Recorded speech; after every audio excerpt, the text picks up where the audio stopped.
Hello, my name's Letizia Treves and I'm the curator of the later Italian paintings here at the National Gallery.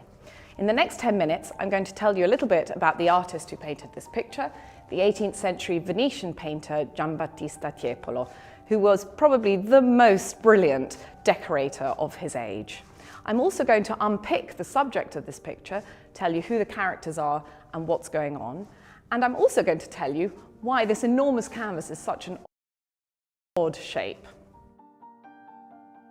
Here at the National Gallery, we have a large range of pictures by Giambattista Tiepolo, but also by his son, Giandomenico Tiepolo. We have pictures on a small scale, on a large scale, highly finished works, and a lot more sketchy paintings too. Now, Tiepolo was known for his extraordinary exuberance and energy in his brushwork, an amazing virtuosity in laying paint on canvas. And this is especially sort of obvious in the small-scale paintings. But you cannot talk about Tiepolo without considering the large-scale decoration that was on the walls and ceilings of the greatest palaces in Europe, in Italy, in Germany, and in Spain.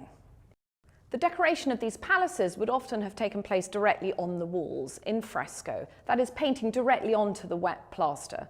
But in Venice, where the air was salty and damp, fresco was unstable. So Tiepolo and others would have painted a lot of the interior decoration for walls and ceilings on large canvases like this one. And this would have then been set into plasterwork or wooden compartments within the room itself. And that's something I've really tried to evoke here in the National Gallery. You can see I'm not hanging this picture flush to the wall. It's tilted to really give visitors a sense of this picture towering above you, to give you a sense of you having to look at this painting from below. And this is really something that Tiepolo would have thought about in putting together his composition, that your viewpoint is really underneath. It's very important to try and imagine the original location of this picture, because what Tiepolo has effectively done is he's opened up the ceiling to the sky above. So we're looking up to the sky and we can see these deities sort of perched on these sort of fluffy rose-coloured clouds. It's almost a window to the sky, and this is what Tiepolo was so brilliant at. So in this painting, which is called an allegory with Venus and time, the main protagonists are quite easy to identify, but the meaning of the allegory is a little less clear. Our eye is immediately drawn to Venus. She's the goddess of love. In fact, she won a contest where Paris awarded her the winning trophy, the winning prize for being the most beautiful of all the goddesses. And here she is, bathed in light, set against these beautiful pastel colours. And look, she has this elegant pearl necklace around her neck, her hair is adorned with pearls, and she even wears a pearl-encrusted girdle across her waist. Now behind her you can see the wheel of Venus's chariot. Now this is normally drawn by swans or doves, and actually if you look up above Venus you can see two doves coupling. They're forming this wonderful flying circle like a halo or a crown above Venus's head. And just beside those doves are three beautiful, graceful women. These are the three Graces, the three handmaidens of Venus. And look how sensual they are. They're naked and one is sort of half concealing the one behind. I love the one in the front. She's sort of looking coquettishly over her shoulder at us. And beneath them, the main figure to whom Venus is turning to with this sort of very elegant gesture is a bearded, winged old man. And this is the figure of Time. And you can tell it's time because around his waist is a red hourglass that shows the passing of time. And his scythe is lying at his feet. He's propped it up against this fluffy cloud. This is the scythe that cuts lives short. And what Venus is doing is she's passing a baby to Time. And you can see between them this sort of wide-eyed babe who seems completely oblivious to what is going on around.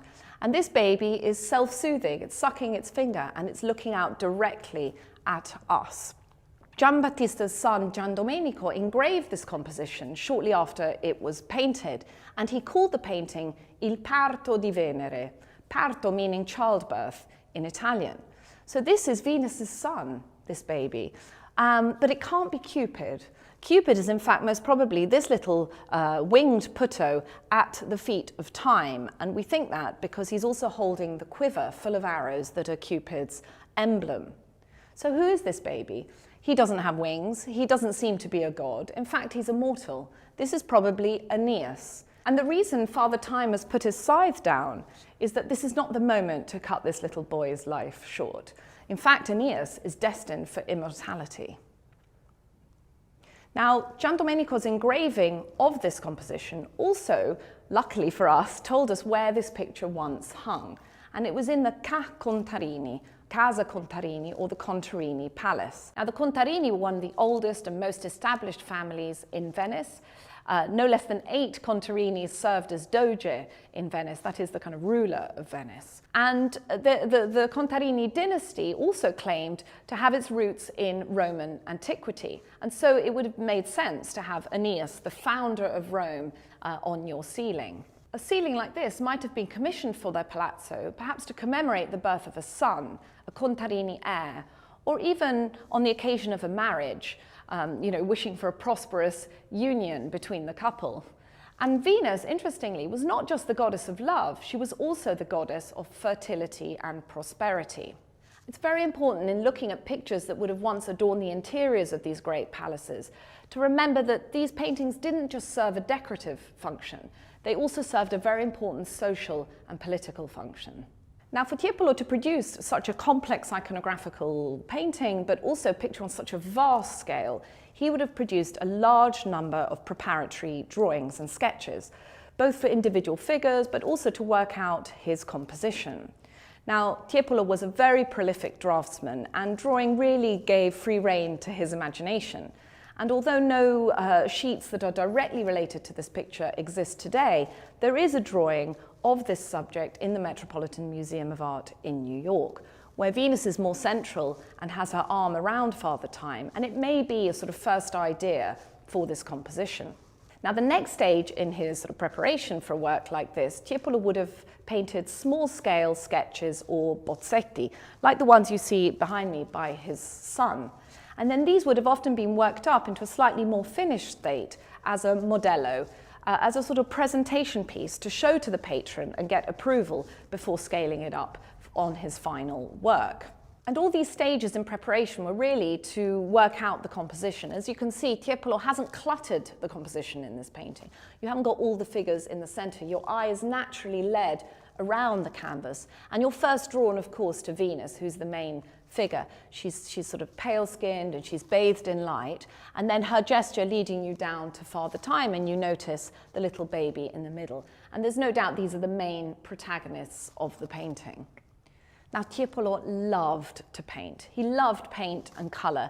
You can tell when you stand in front of his paintings how much he's enjoying creating different effects within a single canvas. I like to think of it as painting as performance.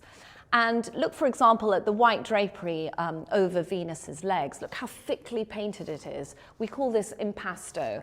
And he's loaded the brush with grey, and he's created these swirls to imitate rucks and folds in this drapery on her legs.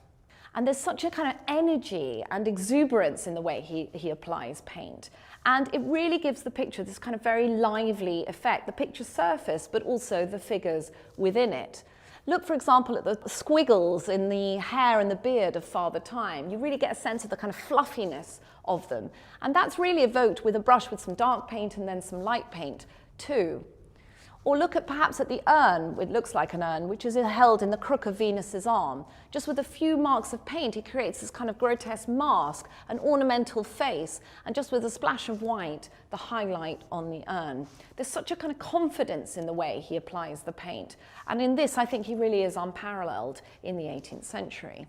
And Tiepolo was also a great colorist, like the Venetian Renaissance painters that had come before him, Titian and Veronese. Look at the wonderful subtle pastel colors that he uses to offset Venus. She's bathed in these sort of beautiful light colors, and that really contrasts with the darker foreground around Father Time.